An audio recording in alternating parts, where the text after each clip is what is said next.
तक वीडियो की शुरुआत बिलीव इन कर्मा से ना हो तो कोई चीज़ अधूरी और आधी रह जाती है, मुझे ऐसा लगता है। तो मैं आपको बता दूं कि सबसे पहले स्त्रियां नहाए खाए का जो है वो पर्व तैयार करती हैं। नहाए खाए के अंदर वो सुबह जल्दी उठती हैं, स्नान करती हैं, शुद्ध करती हैं घर को, नए बर्तन लाए जाते हैं, उसमें खाना बनाया जाता है, चूल्हे पर खाना बनाया जाता है, चूल्हे को मिट्टी से लेपा जाता है। लेकिन क्योंकि अब शहरीकरण हो गया है, या अमेरिका में आप हैं तो वहाँ पर आप चूल्हा नहीं बनाते या मिलता नहीं है, तो नॉर्मली वहाँ पर अब लोग गैस का इस्तेमाल करते हैं। पर इस नहाए खाए और छठी के व्रत में हर चीज़ नई होनी चाहिए। लेकिन मैं आपको बताऊं, संसार, जीवन और चीज़ें प्रभावशाली हो रही हैं, बदल रही हैं। तो मैं आपको सच बताऊं, अब चीज़ें लोग बहुत ज़्यादा नई भी नहीं लेते। लेकिन इस व्रत के जो नियम है वो बताऊंगी।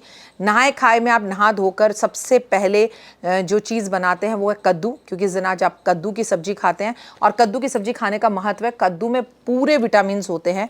और क्योंकि ये व्रत खरना से 36 घंटे का शुरू हो जाता है, 36 घंटे तक निर्जल इस व्रत को रखा जाता है। तो उससे अगर एक दिन पहले नहाए खाए के अंदर जब आप कद्दू की सब्जी खा लेते हैं, उसके साथ जो है कद्दू की सब्जी के साथ चावल दाल खाए जाते हैं, सेंधा नमक का प्रयोग किया जाता है, तो कहते हैं वो 36 घंटे आपकी बॉडी में वो जब कद्दू रहता है तो आपकी पानी की इच्छाओं को पूर्ण करता है, नंबर 1।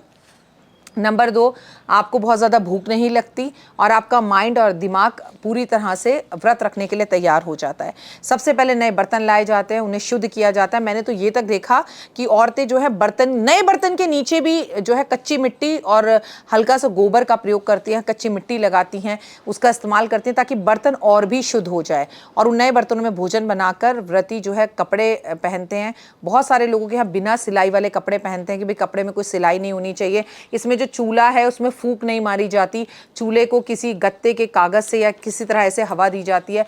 बिल्कुल शुद्धि का ध्यान रखते हैं। जो भी खाना बनेगा वो घी में बनेगा, लहसुन प्याज का प्रयोग नहीं होगा। खाना जो बनेगा वो व्रती सबसे पहले खाएगा और नहाए खाए के बाद उसके बाद आप सब खाएंगे। खाना बहुत शुद्धिकरण तरीके से बनाया जाएगा। उसके बाद अगले दिन आता है खरना।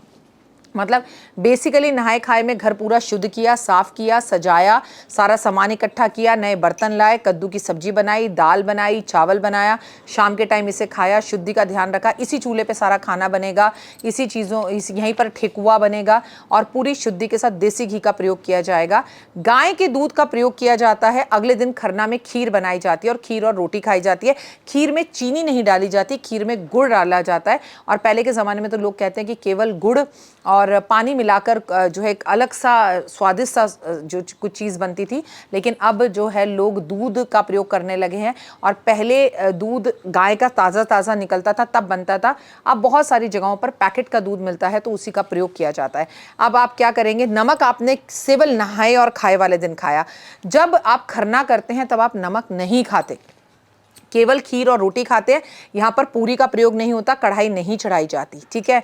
और इसी दिन से जब आपने अपना खीर खा ली, रोटी खा ली, मीठा खा के व्रत की शुरुआत करते हैं, आपका व्रत रुक जाता है। खाने के बाद आप ठेकुआ वगैरह उसकी बनाने की तैयारी करते हैं, घर सजाते हैं, अच्छे कपड़े पहनते हैं और 36 घंटे का आपका व्रत शुरू हो जाता है। अगले दिन डूबते हुए सूरज को अर्घ दिया जाता है। पानी में खड़े होकर सूप पकड़ा जाता है। सूप में आपके कलश होता है, सूप में आपकी मिठाइयाँ रखी जाती हैं, गन्ना होता है, इसमें रोली मूली, कपूर, अगरबत्ती और जो भी आप छठ मैया को फल देना चाहते हैं वो तमाम तरह के फल इस सूप के अंदर रखे जाते हैं। सूप हाथ में पकड़कर सूर्य देवता को देखते डूबते हुए अर्घ को जल दिया जाता है और ये सोचा जाता है कि प्रभु मेरी सारी समस्याएं, मेरी सारी परेशानियां इस डूबते सूरज के साथ डूब जाएं और मेरे जीवन में सुख आए, मेरे जीवन में आनंद आए, जीवन में कभी किसी चीज़ की कमी ना रहे।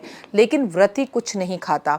इसे नदियों के किनारे पर, तट पर जाकर किया जाता है। जो लोग नदी और किनारों पर, तट पर नहीं जाते हैं वो लोग क्या करते हैं, वो लोग अपने घर के आसपास कोई गड्ढा खोद के उसमें साफ पानी भर लेते हैं या टब में पानी भरकर इसका प्रयोग करते हैं। पर यह व्रत बहुत ही खूबसूरत होता है। फिर भी व्रती कुछ नहीं खाता। अगले दिन, चौथे दिन 19 नवंबर को इस बार उगते हुए सूरज की पूजा की जाएगी। उगते हुए सूरज की पूजा की जाती है। ठेकुआ वगैरह तमाम मिठाइयाँ, केले का इसमें प्रयोग ज़रूर होता है, केला रखा जाता है और चूड़ियाँ, श्रृंगार का सामान छठी मैया के लिए रखा जाता है। और बहुत आराम से खड़े होकर इस पूजा को, इस व्रत को संपूर्ण किया जाता है। उगते सूरज को जल दिया जाता है, तमाम लोग देते हैं, स्त्री पुरुष सभी से कर सकते हैं। छठ या अगर आप करते हैं तो आपको 3 साल लगातार करना पड़ता है, नहीं तो कई जगह पर अगर आपकी सास आपको छठ देती है तो आपको पूरे जीवन छठ का का व्रत रखना होता है। और उगते सूरज के साथ ही जैसे ही आप अपने घर वापस आते हैं आपका व्रत खुल जाता है और जो आपने अपने सूप में सामान रखा था वो आप खा सकते हैं। इस तरह से छठी मैया का प्रयोग व्रत किया जाता है। लेकिन अगर बात आपकी और मेरी की जाए, जो जैसे कि हम बिहार से या झारखंड से नहीं हैं तो हम ये व्रत नहीं करेंगे, तो मैं और आप क्या कर सकते हैं? इस दिन आप आदित्य हृदय स्रोत का पाठ करेंगे। जहाँ पर छठ का व्रत किया जा रहा है वहाँ पे जाकर आप दीप जलाएंगे। आप सूर्य देवता को प्रणाम करेंगे, ओम सूर्य देवताय नमः, ओम आदित्याय नमः का जाप जरूर करेंगे। डूबते हुए सूरज के सामने भी आप जो है दीपक जलाएंगे। उगते हुए सूरज के सामने भी आप दीपक जलाएंगे और इससे तमाम आपकी इच्छाएं पूर्ण होंगी और लाइफ के अंदर सक्सेस मिलेगा। तो ये मेरी कोशिश है छठी मैया के इस छोटे से व्रत और त्यौहार को मनाने की। तो छठी का ये पावन पर्व पूरे विश्व में अच्छे से मनाया जाए। मांग सिंदूर नाक से लेकर अपनी मांग तक महिलाएं भरती हैं। बहुत खूबसूरत व्रत है। कहते हैं बिहार के अंदर पूरा 4 दिन 5 दिन की छुट्टी होती है। तमाम तरह के सुंदर सुंदर सूप मिलते हैं, सुंदर सुंदर कपड़े मिलते हैं। आजकल सूप को ढकने के लिए, प्लेटों को ढकने के लिए तमाम तरह के कपड़े मिलते हैं। शुद्धि, साफ सफाई, नए बर्तन और नियमों का पालन इस व्रत में बहुत अच्छे से किया जाता है। छठी मैया को प्रणाम ज़रूर करें और कोशिश करें कि अपने घर में इस दिन आप कढ़ी चावल बनाएं। मैं बात बिहार या झारखंड राज्य की नहीं कर रही, वहाँ का अपना है। लेकिन जिस दिन नहाए खाए है उस दिन नहाए खाए में बिहार में कद्दू बनता है, लेकिन आप और मैं अपने घर में भी तो कद्दू बना सकते हैं।